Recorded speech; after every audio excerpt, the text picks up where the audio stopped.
Hello, everybody, and welcome to the lecture series mid-review version. We're here tonight to welcome our guest, Garrett Jacobs, the Director of Evaluation and Research with Designing Justice, Designing Spaces, and the Board President and Advisor of the Open Architecture Collaborative, among many other roles that he's had over the years. Something that's always struck me when I come up against the parts of our field that lead us into advocacy and lead us into questions of activism are that it makes us engage with our calling in architecture in a very different way from the way we might be able to in firms and doing kind of commissions for clients. That there's a need to focus on the building of relationships and conversations, both within the field and between the field and the public, that becomes so overwhelmingly important that we can't operate without it, and we can't understand what it means to take action or what the problems are that we're trying to learn to participate in solutions for without spending so much of our efforts on the buildings of those networks and the buildings of the places and kind of platforms through which those conversations can happen. And I think that that someone who knows about this very well is Garrett Jacobs. His career has led him to see that kind of problem from so many different perspectives, and to see what it means to try to make this kind of approach central to your architectural practice personally, to your kind of career as a designer. This is an incredible challenge, but one that kind of looms over us all, regardless of where we end up finding our focus in the field. So I'm very excited to welcome to the stage Garrett Jacobs.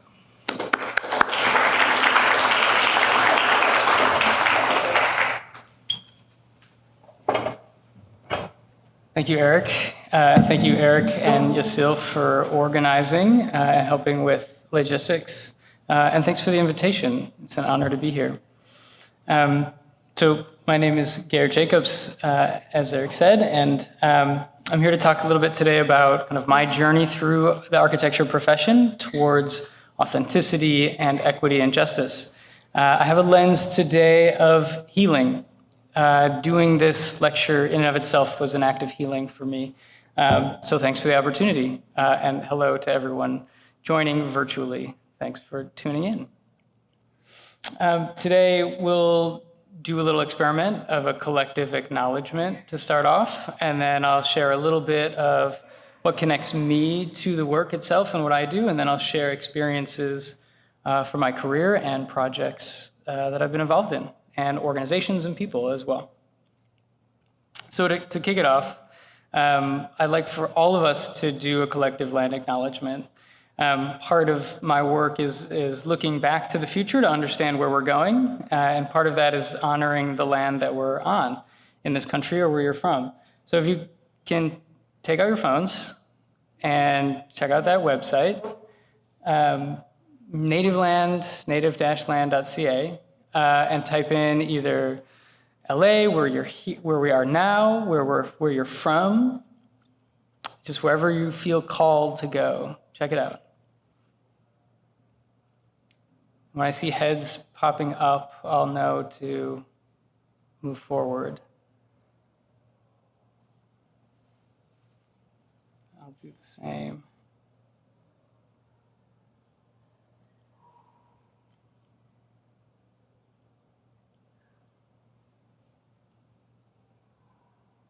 Folks good? Have they identified a people?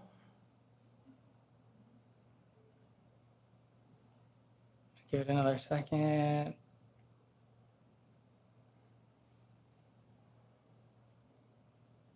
Okay, we'll move to the next slide. So on the count of three, let's see how this goes.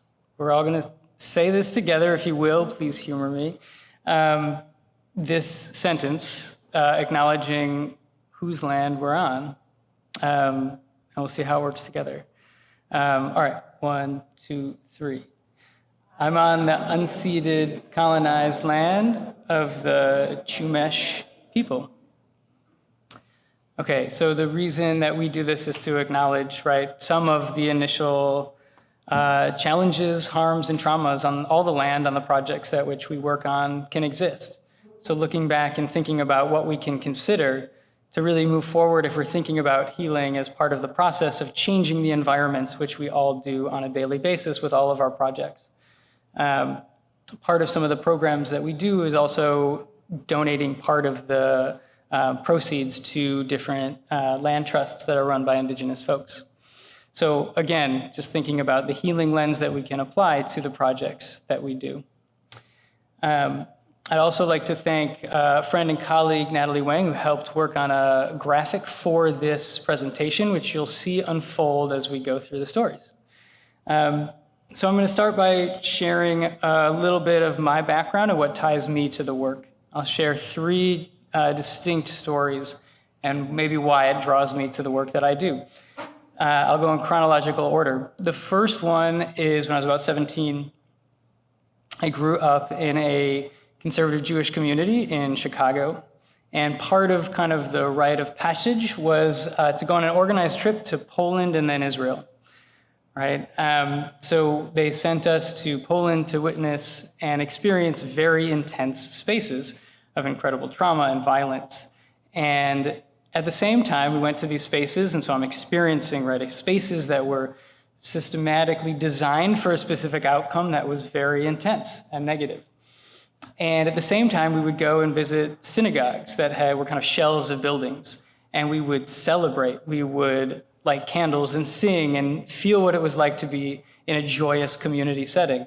And then we would go to Israel, and then we would understand kind of that frame of support. So from the trauma to what was what some people see as the healing aspect of that. So I bring this up to say, right, the connection to land, environment, spaces of intense trauma was very early on connected to my cultural and spiritual understanding of self. And so that was a pretty intense moment. I mean, our community does it really intensely somehow, and part of my continuous journey is understanding, right, how we might decouple from even that action of itself within my community and culture. So the frame of the talk is also around healing your people, healing yourself, and that was inspired from a mural on Restore Oakland, which is the first image I started with, which we'll talk about a little later. The second thing that happened to me was that I decided to go to architecture school in New Orleans. And this was in 2005. It was 3 days before Hurricane Katrina when I moved down to New Orleans to study architecture. So you might understand that, you know, going back down to the environment and now seeing, right, a flooded city that was decimated by the environmental catastrophe might not have been incredibly environmental. You know, we start, this is from a class from a professor called Richard Campanella, who started doing some of the really old school GIS mapping, but he traced kind of the racial demographics of the city and would overlay them to flooding maps. And you can really easily tell that the white areas were on higher ground, whereas more black communities were in lower ground and got flooded and massively decimated. So this is like day one for architecture school for me. So again, this systemic approach to the built environment that is deeply impacted by so many other factors. So while in school, I had the opportunity, I was like, okay, yes, so many of these projects are theoretical, but I gotta build some stuff. I gotta work with people who are on the ground and in community. So we build a lot of projects, small scale, with community, just getting out there and doing work. I also had the opportunity to work with youth from all over the city in an after-school program, which was incredibly empowering, and it got me to neighborhoods around the city that I would have never seen. This is one of the iconic images from after Hurricane Katrina, but it's Circle Food Store and an old municipal market, and closed down after the storm. The owner family, the Boudreaux, were promised lots of money after the storm from the federal government, didn't deliver, but eventually we got an opportunity to work with them through the Tulane City Center. So this, again, the university had this program where you could kind of go out and build relationships with community and build projects. And so we supported the Boudreaux in doing renderings, understanding some estimates of what it would cost to renovate the building and reopen. And then we did a little bit of budgeting as well with the financing of the market. And the store was able to reopen in 2012, 2015. It has since even changed ownership, but right, being part of projects that transform the landscape, transform families, and transform spaces was part of my upbringing just by being in education, or just by being in New Orleans at that time in that place. The last thing that I'll share about my journey through architectural education and the influence of space, place, and land is that when I was right before thesis, I lost my father. And so it was quite an intense moment for me to be in school.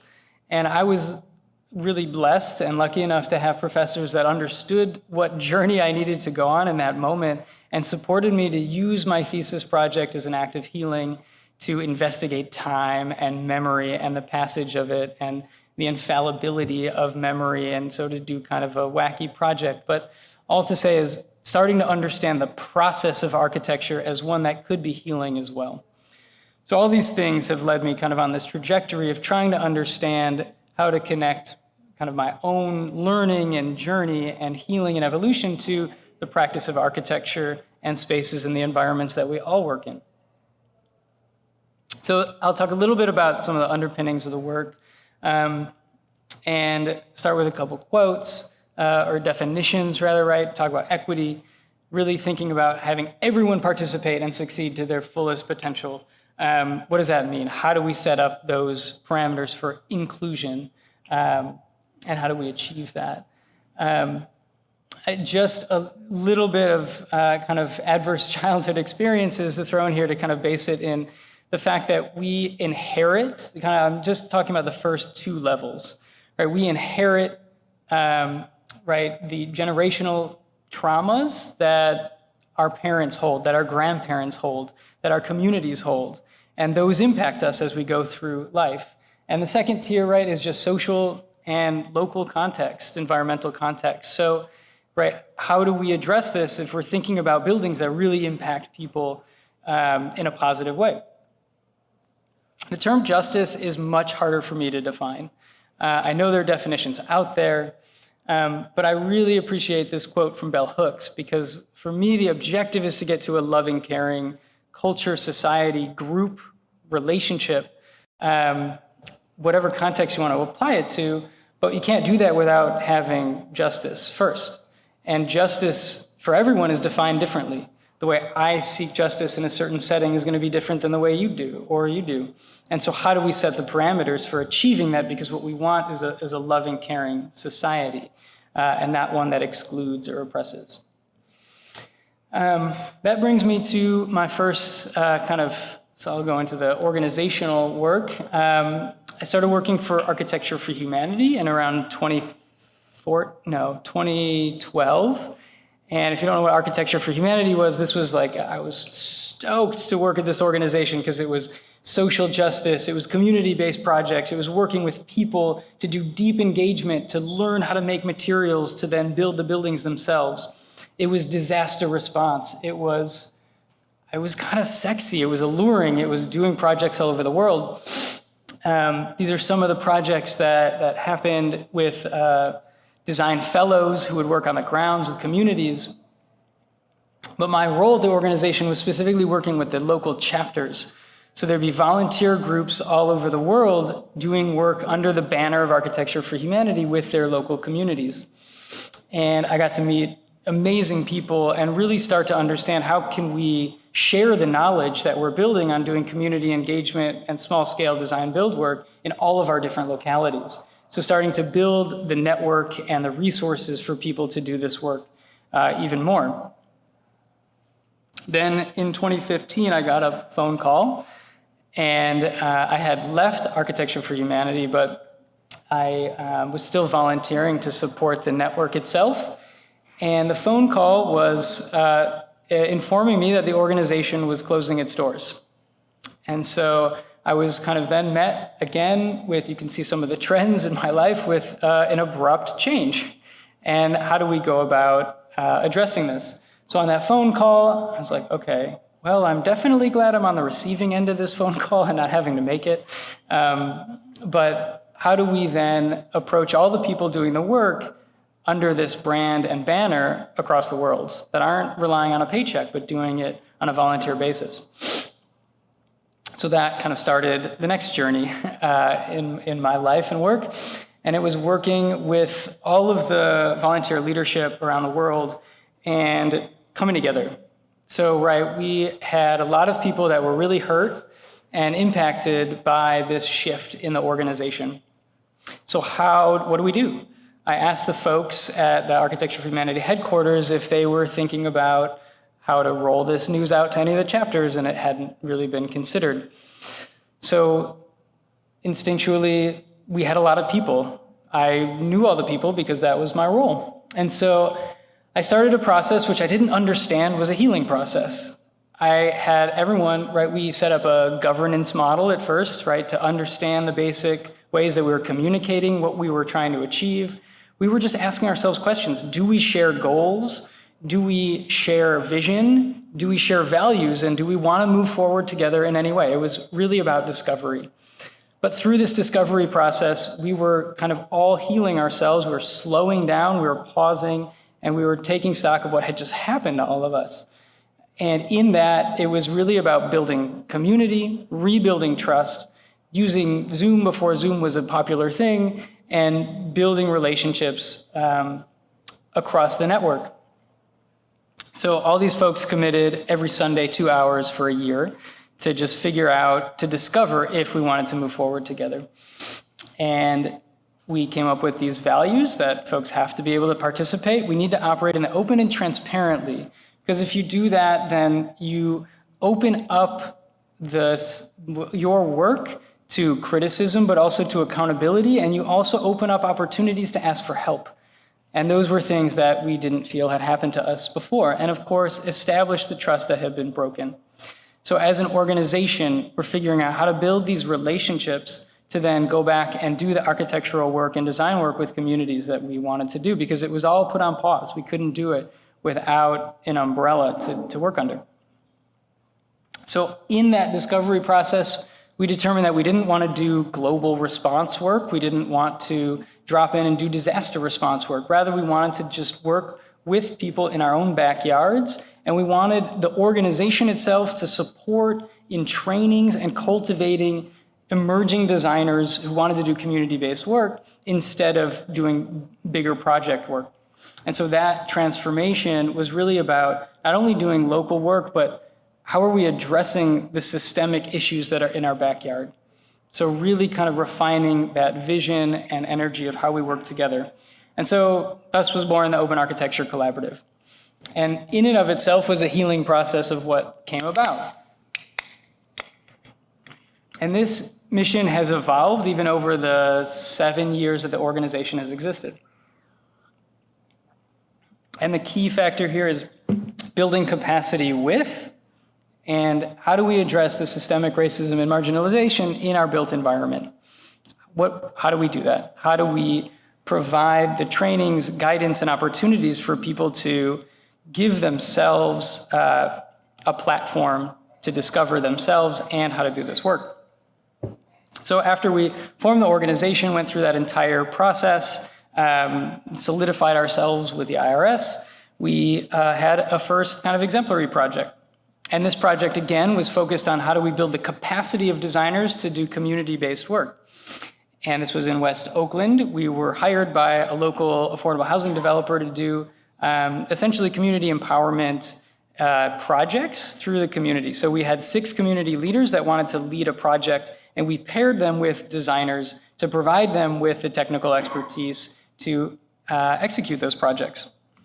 So with the desire for training, with what we know in the field is people always ask, well, how do I do community engagement? How do I build relationships? Just how, there isn't really a roadmap on how to do it. So with this first project, we were able to build out a lot of templates, a lot of materials, a lot of resources, and we started doing trainings for the designers beforehand, before they really started engaging with community, so that even if there are spaces of discomfort, if talking about race, if talking about systemic oppression of issues in the built environment made you uncomfortable, we created a community of practice to do that with ourselves, so we're not causing harm to our community members during the projects. So over the course of what was about 6 months, one of the projects was a pedestrian safety advocacy campaign, because this affordable housing building was on the intersection of a really dangerous state highway. People had been killed there and injured at quite a high frequency. So the residents wanted to do an advocacy campaign. And so we supported them with that by pulling the permits, and the designers helped with, it was actually a community member who did the graphic design. We kind of helped with coordinating a lot of the logistics.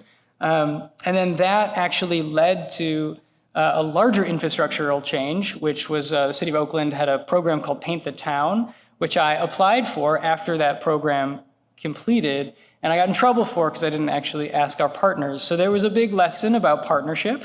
Make sure that everyone's on board before you even seek out more resources for the community. So that project was followed up by this, and then it actually impacted the transportation plan for this intersection, because they had been doing a lot of improvements in the city of Oakland for downtown, but not for West Oakland. And this was the area that needed it more, and it was more dangerous. So this actually impacted the transportation safety plan, and now there are permanent bollards, and it impacted the layout of the sidewalk. There were 5 other projects. One is still ongoing, which is the library project. The community is trying to bring back a library that was destroyed when the highway went through. And that was, again, an advocacy campaign and a physical building of an outdoor library. And then a lot of murals and kind of a commemoration of who's in the community on St. Mary's Center above. So after this, I wanted to understand the impact of what this project had. And so we did a little bit of research, and we found out that the perceptions of what happened were very different for residents of the affordable housing building than it was for kind of a new resident who led a project who just moved into the neighborhood. So you can see some felt that it was an imposition on community leaders. It wasn't necessarily for who was living there. It didn't address the issues of what it means to live in affordable housing. It was just kind of a little additive project. And for a new resident in the neighborhood, it meant, maybe it felt better for me to do the outreach and to ask the questions. So this kind of leads me to what really motivated me and other people to start a more formal education program that would go deeper into these issues that you see here. And I love this quote because it's really about understanding the interconnectedness of all people and the impact that our work does. Our work happens in one place and can have in another. And right, if you're here to help because you think you have more knowledge than me and you just want to give it and feel better, then get out of here. And unless you feel that you understand that what you do is directly connected to what I do and our liberations are bound, then let's start working together. So really thinking much more deeply about the impact of the work and how we go about it. Very grateful for the restorative justice practitioners that brought Lila Watson's quote to the program. So hence started the Pathways to Equity program. So again, after we started Open Architecture Collaborative, it was really, we had a lot of people asking how. So Pathways to Equity was an application that was developed in partnership with the Association for Community Design. And once the initial grant was won, I was like, I can't do this alone. This is not going to work in any means. So I reached out to my friend and colleague, Shalini Agrawal, who teaches at the California College of the Arts and runs her own practice and has run community-based nonprofits in the Midwest in the past. And so we teamed up and we built this program together. And the basic understanding was for how do we create a framework and a community of practice to then approach community-based projects with a foundation of a relationship first, so that we can really understand how our liberation is bound in one another. And so this program started as a 9-month fellowship, of which we had a cohort of about 25 people. And it was really about addressing the long-term historic inequalities in our built environment. And we would do so by slowing down. We would do so by creating a community of practitioners to have dialogue together, to experience discomfort together, to learn how to have difficult conversations together, to then talk about tactics and ways of engaging and revealing kind of truths that maybe we didn't know before. It's really about, right, then also connecting the personal healing journey to the collective practice. So how might we break down that barrier of personal, professional, and understand that if we want to show up authentically and build relationships with people, we have to understand who we are in the context in which we work with our identities. So this was a journey that we started. And we didn't do it alone either. It wasn't just the two of us. We recruited a lot of other trainers and facilitators to lead lots of sessions. I think the first Pathways to Equity Fellowship, we had 2 full weekends of trainings, and then we had 18 more sessions after that throughout the course of the time that the fellows were working with community partners. This was a group of fellows at the first fellowship. And of course, when you're talking about really difficult things, you have to have fun. I think the one regret that I have about Pathways to Equity is that we didn't do enough dancing during the process. But the program is founded in restorative justice practices and values. And so how can we sit together and understand who we are? How do we share with one another, learn how to really deeply listen to what people are saying, and how do we build a set of shared values so that we can go and do the work in an aligned way? And so we sat in a lot of circle, we did a lot of sharing and talking, and we practiced restorative justice so that we could start to heal the ways that maybe we went through school, or the projects that we worked on, or the ways that we weren't seeing our values line up with the clients that we were working with. We had principals of firms, we had recent graduates, we had urban designers, we had landscape architects, we had folks in tech. We had a pretty diverse range of people, real estate developers, people doing program development, really getting to know each other and share their discomforts or even challenges of what they're going through professionally.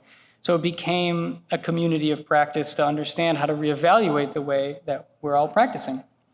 And again, we got out of our kind of intellectual minds of thinking about learning tactics of how do I do this thing, give me the manual, to how does this feel right now in my body? Like, does anything feel uncomfortable, right? Did anything about that land acknowledgement make you feel uncomfortable or a little bit odd, right? How can we investigate that? What does that mean for me? How do I listen to what's happening in my body and honor that?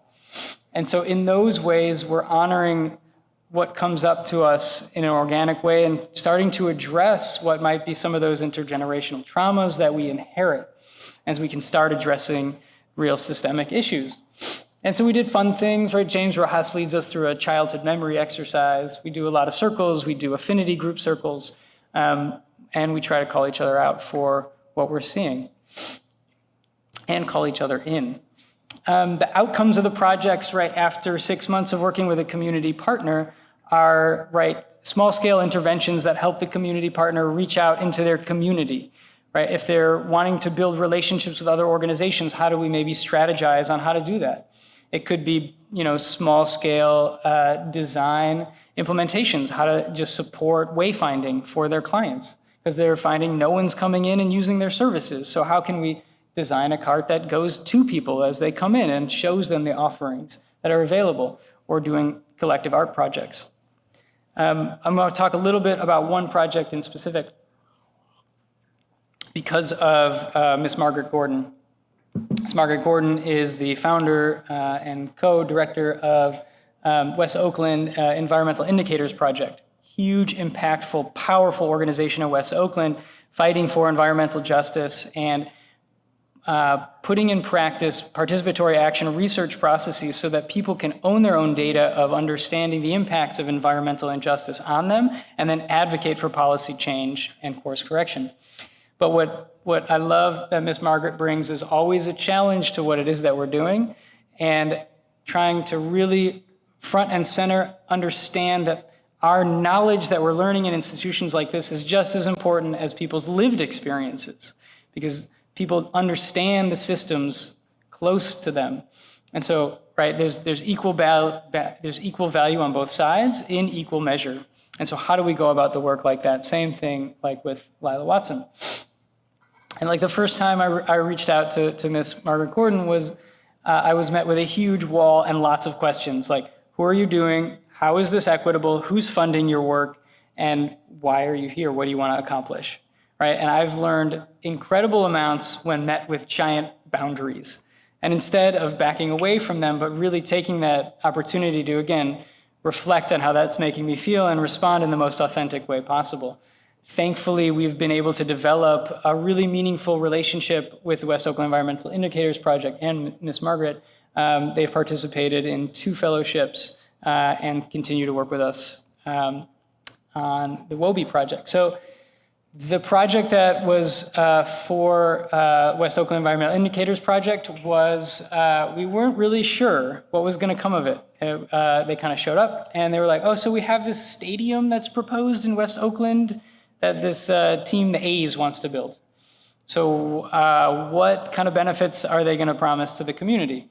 Very unknown and kind of unclear process with the A's. So the first meeting with our fellows and Ms. Margaret was like, hey, y'all, we're not going to meet at our headquarters, meet at this office. And it turned out that it was the headquarters of the A's, and they were meeting with the president and director of the A's and their kind of PR team. And that was the first meeting that these fellows got to understand about community-based projects. And immediately, Ms. Margaret knew how to position the fellows as experts that are being utilized for community advantage. And right, so understanding the malleability that we might have to have in various situations based on our identities and how other people might reference us. So right, bringing the fellows to that meeting was a show of kind of power and knowledge that no one really knew to expect, but was a huge lesson off the bat. So the fellows for this project organized and did a bunch of research around community benefits agreements that have been done all over the country for large-scale infrastructure projects. And then they organized a community meeting to present all that research. And that research then led to an ongoing community organization called WOEIP, which they still meet to this day, which the A's is helping support as well, so that the community can feel empowered about the community benefits that are arising from that. And this one won a SEED NOMA NAACP award for the relationship foundations in equity and inclusion so that everyone could be involved in this process. With that, right now, where is Open Architecture Collaborative? Shalini Agrawal is running all the programs. Kennedy Whiters is running the operations and finance. And Alia Evison just joined the team to support on all the consulting work that's happened. So after 2 fellowships, 7 virtual programs after the pandemic, and consulting with about 15 partners, we've had about 750 people that have gone through this program. And right now, we're consulting, Shalini is leading the consulting with all the leadership of the West Coast of Gensler. So what we're starting to do is, instead of individuals coming to the program, working with organizations to understand how we can address issues of inequality, of injustice, of wanting to pivot and shift within institutions. So we're working with different architecture firms and other advocacy firms that are focused on the built environment.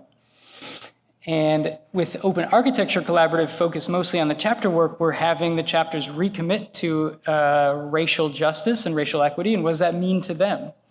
The chapters went down, there were about 40, at one point there were 80, to about 6 really active chapters right now, because once we shifted that focus on just doing projects and wanting to feel really good and kind of maybe helping a nonprofit in a way, we really needed to address systemic issues. And once that shift happened, of course, it was different than the rally cry from Architecture for Humanity, and we had drop-off. But what we're seeing now is an opportunity of how we can utilize that fiscal sponsorship program for emerging architects of color that want to get more opportunities, for people within the trades that want to start a business, but it's really, there's so many barriers to navigating the systems of establishing businesses that it's keeping them from doing so. So how might we serve more of people in the community as well as designers, architects, and people in the professions? And where might we start bridging and connecting people within the industry to community projects and community organizations, because we're able to build that trust. Okay, so from here, I am, as you heard, just an advisor and a board member. And so following the leadership of this team. And with that, I focused a lot of my energy and attention on a different practice. But first, thinking about the impacts on individuals. right? People really looking at themselves, kind of looking at themselves in context, and really wanting to know how to question, how to ask much deeper questions instead of just getting a job from a client and doing it, right, based on what their needs are in that moment and financially. And really, what I believe Pathways to Equity is doing is getting us to look at our practice, right? Because as Adrienne Marie Brown says, we're always practicing something. It's either in support of the system that exists, or you can intentionally have it be in support of the system that you want to exist, that you want to build. And so how do we do that? How do we build those muscles within ourselves to be able to shift the perspective of our work and the possibilities? So with that, we're building the mural of what this lecture has been for me to put together, and thinking about partnership and equity and how do we do this on a larger scale. And that brought me to Designing Justice, Designing Spaces. I've been with Designing Justice, Designing Spaces for about 4 years now, have served many roles, but the organization is a Black woman-led architecture and real estate development firm working to build the infrastructure to end mass incarceration. And we're doing so by building the pilot projects with a focus on care instead of incarceration. And if we're successful, we can replicate, rather when we're successful, we will replicate the pilots of those projects across the country. And again, start to think about how we can create an infrastructure of care instead of punishment. And for me, shifting to focus on the justice system was very easy because the inequalities in the justice system are very stark and very evident. And in fact, there's a direct correlation, right, to slavery and how this country was founded and to how the justice system is currently operating. And the built environment and the policies and ways that we finance it are directly culpable and involved within this process. And these are things we just inherit. So how can we go back and address this pathway of evolution from slavery in the founding of our country to how we're addressing justice and equity in our communities? Really quick aside, this website launched last week. If you want to just take action or understand more now of who is involved in the prison industrial complex within construction and architecture, there's a giant list and database that Worth Rises just published. And so you can see who's contributing to it, who's benefiting from prison labor, who's building prisons. And if it's of interest to you, I would recommend checking it out. It was a pretty surprising list. But there is one of the main drop downs and sectors is architecture and construction. So right there with the operators of the prisons themselves. But again, as I said, right, how do we focus on the ideas? How do we focus on the infrastructure that is different, not about improving the infrastructure of the justice system, but reimagining what an infrastructure of care, of repair, and harm reduction and harm remediation, what it might look like. And so we ideate, we work with community partners, we prototype these projects, we evaluate and research them, and then hopefully replicate them to see more success. And this is really what differentiates, I think, architecture or Designing Justice, Designing Spaces from other nonprofit architecture firms is that we are also focused on real estate development. So not only is it just design, but we consider the finance, we consider the programs, and we even work with policymakers to understand the full impact of these buildings that they can have on the systems that we work within. One of the first things that I was able to start doing with Deanna Van Buren, the founder and co-founder and executive director and design director of DJDS, and Brandy Mack, the director of community engagement, was sit down and really think about what the values of the organization are, right? So I talk about this a lot of values, of shared values. How do we set a roadmap for what we aspire to, of how we work and what we're trying to accomplish? And so after lots of discussions, lots of kind of ideation, we came up with these 5 values that drive DJDS's work. So, right, I displayed earlier kind of my belief of interconnectedness of all of us, our belief that is abundance, that there is enough resource to do this. It doesn't need to have a scarcity mindset to accomplish this, right? Focusing on the relationships that bring us together, acknowledging that transformation is possible, especially within the justice system, especially within ourselves as we're building our team. If a harm is caused, we can understand that we're willing to transform and repair that harm. And then focused on being solutionary, like staying in the solution, thinking about the visions that we can bring about instead of just complaining or staying in that negative spot. The one that's been most challenging for me, honestly, has been abundance, because I was raised, my parents were small business owners, that, what did my dad say to me? He said, if you watch the pennies, the dollars watch themselves. I never quite understood what that meant, but I knew it wasn't the mindset of abundance. And so at the time, I was even working on DJDS's finances. Getting out of that mindset was incredibly challenging. But once we were able to, right, it starts bringing in many more projects and opportunities. So what does it mean to manifest these values? So again, something I'm working on continuously in my own journey. Our work that we do is grounded in community engagement, deep engagement to inspire people to imagine different systems that exist within our justice system. And again, this is led by our Director of Community Engagement, Brandy Mack. But we've created a plethora of tools to engage, to both educate folks about the development processes, about space planning, about finance, how that impacts programming, how that impacts how big your building can be, while also, again, kind of allowing a platform for people to share their expertise in the process. And we are trying to build an entire ecosystem of care, of what is kind of not included in the communities across our country that have been marginalized over the years. And so different program types that we're working on. Again, these don't always operate in isolation, but are often in hubs. But how can we focus on this? And a lot of this was derived from work that happened here in LA from community organizers called Justice LA. So again, how do we work with people envisioning a different system to think about the infrastructure implications of that? And then what does that look like? I'll talk about a few projects right now, but it's quite a different approach than what I've experienced in the past. And it's a challenging one because you have to consider finance, you have to consider design and the environment, you have to consider the program outcomes, and make them work together.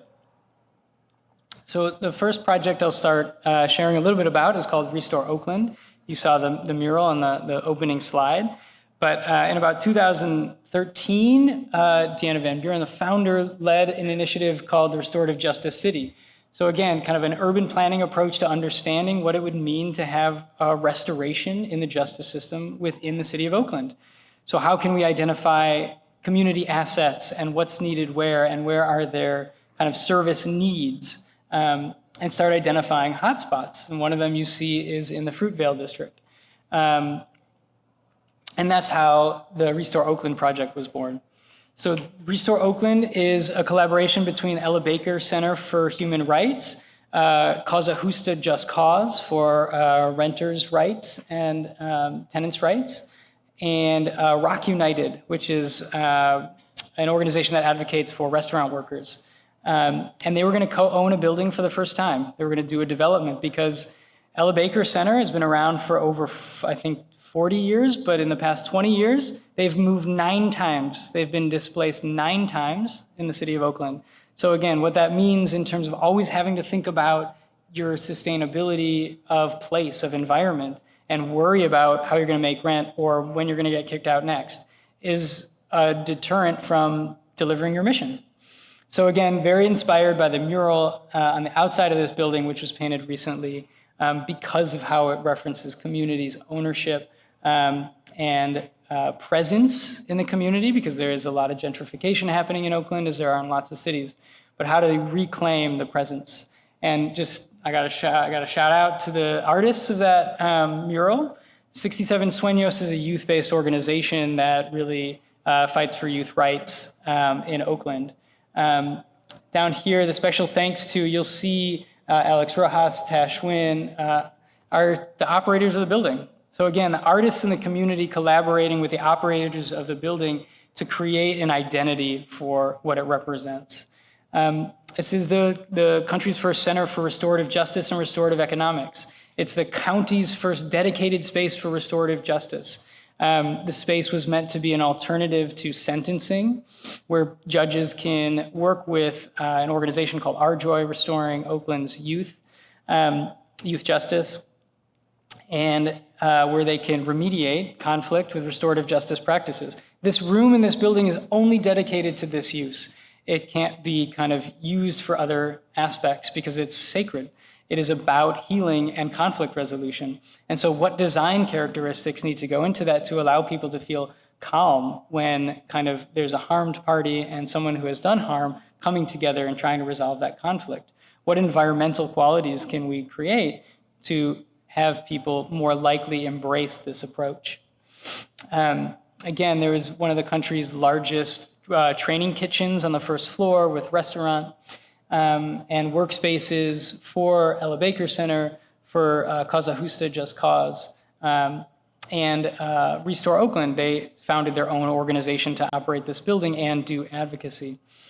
One of the stories that I love about this is that because all of these partners came together to create this building, they created this fund. This is an investment fund for people of color in East Oakland for business incubation and investment. So they created the Real People's Fund. They used restorative justice principles to establish the governance.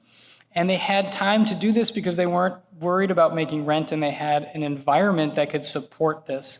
They have community meetings in the basement. They have community spaces that are available to everyone. And they have night markets now for people receiving funds from this space, from this fund in the back of their building. So again, expanding into community and providing more opportunities because they were able to have the solid base and foundation of a building and not have to worry about it being displaced. The next project I want to share is an example of how kind of we embrace the emergent at DJDS, but also how we embed our values of working with systems impacted individuals in every aspect of the project as much as we can. So the Hope Reentry Campus was a project that we worked on, trying to work with Black churches to reuse their spaces, because a lot of Black churches, specifically in Oakland, are asset rich, but not so much in cash. So how do we work with faith-based organizations to provide reentry campuses and opportunities on the land that they have, but are maybe not necessarily utilizing? So this was a vision for one of those projects. It is still in concept, so we're looking for new partners to do. But what came out of this, before the pandemic, the cost of construction and renovating this building was really high, even to accommodate the kind of dorm-like setting that the organization wanted to provide for folks re-entering community after being in prison or jail.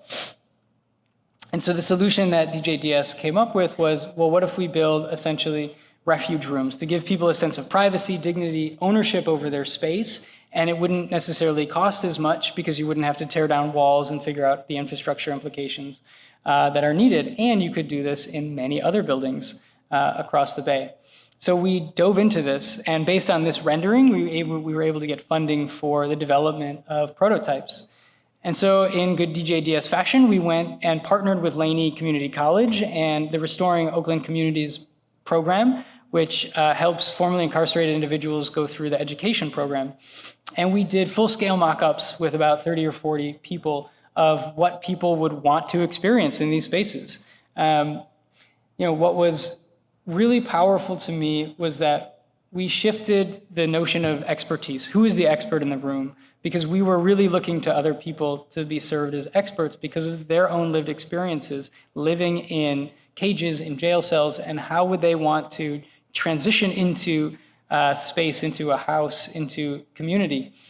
And I remember one person coming up to me afterwards and was like, wow, I haven't ever been in the position of an expert. No one's ever called me that before.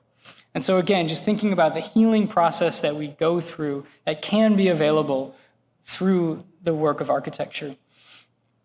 Furthermore, we hired 2 people from that workshop to accompany fabricators into fabricating both an alpha and a beta. And so they were able to build workforce development skills to then use in their own career development through the development of these prototypes. So again, just examples of how deeply we can engage people if we have really the intention. And again, you have to figure out the financing behind it. But If there's a will, there's a way. This is one of the last projects I'll share, but I was brought to DJDS to help work on a project called the Pop-Up Resource Village. And this is really creative placemaking, creative placekeeping, as we call it, to utilize the power of design to transform public spaces and to build partnerships and relationships amongst community. And this was, again, Deanna's brainchild. And how do we figure out, questioning, there's all these organizations that have these mobile units. The library has a bus. The clinic over there has a bus. The arts organization has a trailer. How can we bring them together and maybe design new assets and change the environments of otherwise blighted spaces and neighborhoods to be places of convening and relationship building? So this is Brandy Mack emceeing an event we had in San Francisco. And just an example of kind of the environment, It's not just a pop-up tent event. We kind of show up and consider a lot of environmental characteristics, from the ground cover to what's overhead, to color, to sound, to the tactile nature of comfortable seats. And again, you saw the collaborative aspect of who's involved. So we have different neighborhoods. So we have food and agriculture, arts and culture, health and wellness, a youth future zone, regenerative retail zone, so that it really takes a village, to build the resources and improve the social cohesion that has been broken in these communities. And so we did about 18 events in West Oakland at a site right outside of the BART station. And then we were approached by Dr. Malini Najagal with this sketch. And Malini had just completed 2 years of human-centered research in the Bayview to understand why are there so many infant mortalities in the Black community in San Francisco? What's different? And how do we address these issues? So we were approached with this sketch of Malini's and a challenge of how do we build an environment that improves service delivery in a culturally relevant way, in an anti-racist way, and builds trust between community and service delivery. Again, focused on the environment. How can the environment serve as a catalyst to bring people together, to really change the way people are receiving services and approaching the infrastructure of care?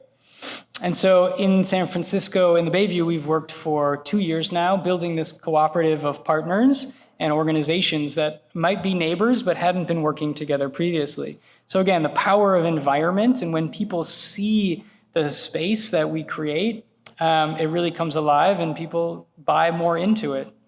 We're currently in the process of figuring out who the next community ambassador of this program will be, because DJDS focuses on architecture and real estate, and this is an event production company. So when we were talking about that with our partners, we were like, well, maybe you in the healthcare industry can take it over, and if it needs to be pop-up tents, so be it.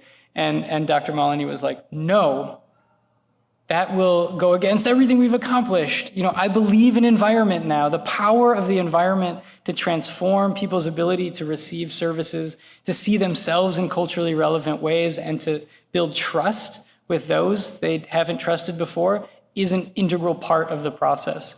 So again, thinking about the long-term process of understanding the power of environment within all the systems that we're intertwined with. And what comes with this is really, it has to have kind of a rigor of how you're going to accomplish your goals, especially to get funded. So this is just an example of a logic model that we built for a grant that we just won, outlining the ways that we're going to accomplish our goals.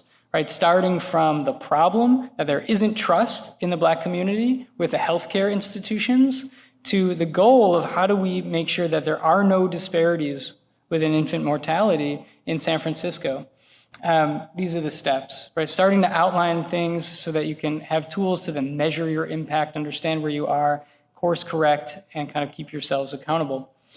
But again, so Bayview neighborhood in San Francisco, talk a little bit about looking back, acknowledging past traumas of what makes up the Bayview. So again, you think about redlining, that impacted different neighborhoods adversely. and made it exclusive for people of color and immigrants to get loans for homes, so there was less home ownership in certain areas. Then the racial breakdown of the city of San Francisco, you can tell, was directly impacted by redlining. Black community is mostly in Bayview and the center of town, and the Civic Center and the Tenderloin. You have large infoscale projects in urban revitalization, like highways that ripped communities apart, and massive infrastructure changes that isolated different neighborhoods and contributed to environmental degradation of air quality, which again, as you saw in the childhood qualities, right? Huge impact. And then you have area and media income, right? Again, the lowest. And so all of these things are infrastructural, they are planning-based, they are policy-based that we have to understand when doing projects in different neighborhoods. So this is what we do in the Bayview. On top is an aerial view of the transformation of one block. And the bottom view is 100 service providers that are gathering for the first time. And these are people that are usually in their offices in the city of San Francisco, in large hospitals and institutions that are not very accessible. So changing the way that they deliver services has been a huge component of the pop-up village. And you can see we open with Circle, and we invite people to both partner with community-based organizations who have more culturally relevant ways of addressing community needs with the larger institutions so people can really meet people where they're at in their neighborhood. Most of what I do on the pop-up is operations, work with an entire crew of people to put up the pop-up village, to manage all of the physical assets that were custom designed and built by DJDS. And so this, again, is a workforce development program for opportunities for systems impacted people and community and people with, from the community to learn event production, to learn how to read blueprints, to learn how to read plans, and then to learn how to work as a team to produce an event. Again, all qualities that people can take to apply to other areas. So the photo in the corner, you have Ladybug, who's the director, or who's the lead for operations team and the crew. You have Kosla Crockett, who is the program manager and ops manager for the village. And that's been kind of my crew for the past 2 years of really making these events happen on a monthly basis because it is a large undertaking. And I'm honored to work with both of them every month. And the photo was taken by Tony Brock, who's also a community ambassador and very excited to be involved in the project. So again, just the operations team, right? What does it mean to show up to a street and transform it and have people feel empowered that they're transforming their community, even for the day, and be able to get paid for it. So what you have, the result is environments that are really calming. You have acupuncture, massage, you have music, you have circles, you have a lot of services about prenatal health care and how to learn, how to educate yourself around caring for a newborn, how to deal with post-traumatic stress, really postpartum stress, right? How do you have environments for all these things where people usually don't get because it's really hard to get to the services and you don't trust them for various other reasons. But how do we create a healing environment every month in a block and create the partnerships that will enable this to happen? This is pictures of a fatherhood lounge, which is really awesome to see fathers connecting around fatherhood at an event focused on birth outcomes and health. Right, the notion of pop-up to permanent is where this started. How can this be a site activation tool for real estate development where community can start activating the site and then inform what goes into the programs and the development themselves? And so right now we're working with UCSF to help them redesign a piece of infrastructure. This is a van to be more culturally relevant to serve community. But next might be a clinic and then a hospital. And how can we start influencing the conditions by which people do their work? And on the right is, again, a new way of looking at resource navigation. How can I, as a participant, understand all the different services that are available and then get follow-up service? Again, something that's very different than traditional healthcare events. This is also, we're piloting kind of an idea of a pop-up to permanent on land that DJDS owns in Detroit.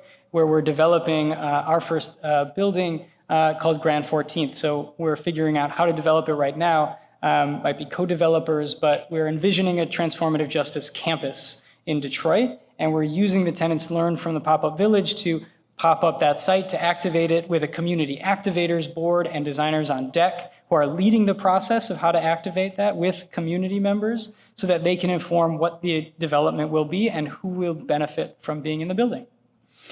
The last thing I'll talk about is a little bit of work we're doing here in LA. And we were brought down here a few years ago because the organization Justice LA was fighting against the construction of a $3.5 billion jail or healthcare facility, as the county was quoting that it would be, but it was a new jail for people with mental health issues.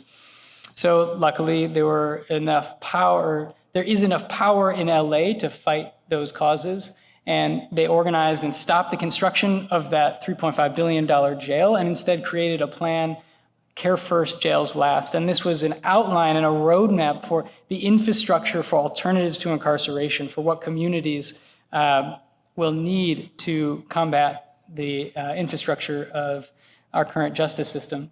And then what we did is we took those plans and analyzed them and created a concept paper for a flow center for the Love of Wellbeing, which is a youth center and hub of resources, which will be in Long Beach. And again, so how do we combine both what we're learning from community members of what the needs are and the data that's available about the infrastructure in LA? So here we analyzed a couple data sources that say in Long Beach, there are really high needs areas for services. It's also where the county spends a lot to jail and incarcerate people. And it has some of the highest need zip codes in the country, or in the county. So how do we locate this in Long Beach in a way that addresses some of these systemic issues as well? And how do we just take into account, right, the huge disparities in neighborhoods just from one zip code to the next? And we know what those are, and we know the impacts of what zip code you live in and how that affects your health outcomes. So with that, one last thing that we did within the concept paper was a little bit of accessible education. We worked with Rudy Mata and Jeremy Boycell to create a story of what it would look like to be in this building, to have this building. Jeremy and Rudy are both credible messengers. They've been through the youth justice system. And again, how can we use the process of envisioning new spaces as a healing one? So working with people to tell their stories in a way of what could have been different had a building like this existed. The last thing that I'll talk about that we're doing in LA is working with the youth justice system. So this, in partnership kind of with LA ATI, or in tandem and in the same time, the County of LA is working to transform their entire justice system. And so they just launched a new Department of Youth Development, and they have 2 prototypes in their plan of new buildings. They have a 24-hour youth center and a safe and secure healing center. So how might they re-envision infrastructure to give youth an energy of safety, of security without incarceration and control? And we're helping them consult on considering the environmental impacts and infrastructure in that project. And we hope to do 2 prototypes in the coming years when it's time. The last thing I'll talk about really is just the evaluation component of this work. So how can we evaluate and understand the social, environmental, and economic impacts of our work on individuals in the building and the systems that we're part of?